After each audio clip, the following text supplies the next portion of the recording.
भाजपाची कोर कमिटीची बसका जाली। बसकेन केंद्रीय नेते हाजीर आशिल्ले।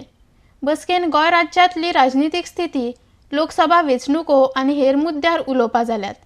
ह्या विशींचो अहवाल सेंट्रलाक धाडले उपरांत तांचेर निर्णय जातलो अशें भाजपाचे नेते उलयल्या। एटेक्स गोवा खातीर पणजेच्यान विलियम रॉड्रिक्स। पॉलिटिकल सिचुएशन पूर्ण रूप से डिस्कस हुआ और डिसीजन प्रोग्राम के बारे में डिस्कस हुआ, लोकसभा प्रिपरेशन के बारे में डिस्कस हुआ, पॉलिटिकल सिचुएशन के बारे में सारे MLA, ex MLA, office bearer, core group सभी ने अपनी अपनी राय दी है। उस राय को हम लोग नेशनल प्रेसिडेंट से शेयर करेंगे। उस राय के अनुसार गोवा के विकास के लिए जो उपयुक्त है, गोयन लोगों के लिए विकास के लिए जो उपयुक्त है, वो पार्टी निर्णय लेगी। सभी हमारे एलाइज ने कहा है कि सरकार, हम पूरी तरह सरकार के साथ है। बीजेपी जो निर्णय लेगी हम उसके साथ हैं। कब तक वो निर्णय लेंगे? कब तक वो निर्णय? मैं जाऊंगा अध्यक्ष को रिपोर्ट करूंगा, तो इसमें जितना समय लगेगा सजेशन क्या है? परमानेंट सोल्यूशन, सजेशन क्या है सर? परमानेंट सोल्यूशन और परमानेंट सोल्यूशन की मांग की गई है। कोई मेरे सामने कोई डिमांड नहीं रखी। उन्होंने जो सजेशंस थे हमने वो दिए, वो डिमांड। लेकिन सरकार मजबूत है। आप लोग इसको परमानेंट सोल्यूशन निकालेंगे या टेम्पररी अरेंजमेंट कुछ हो जाएंगे? ये मुझे नहीं करना, जो सबके सुझाव आएंगे।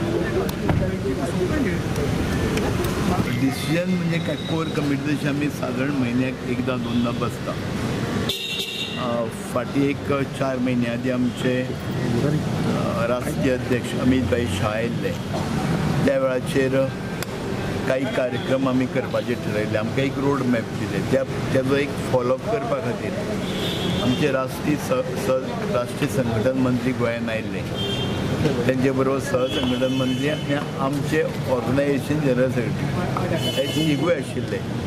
त्या हेतूंतल्यान 29 तारखेक येणाऱ्या आमी आमची राज्य कारकिर्दी ठरयल्या आणि 29 तारखे नंतरूच बाकीचे फुडले सगळे कार्यक्रम ठरतले। त्याच्या आधी आयच्यान गोंया भितर सेवा प्रकल्प कार्यांजली ह्या हितूंतल्यान मोदीच्या वाडदिवसा निमित्त सगळ्यांनी ताका बरें आयुश्य आनी शुभेच्छा दिल्यो।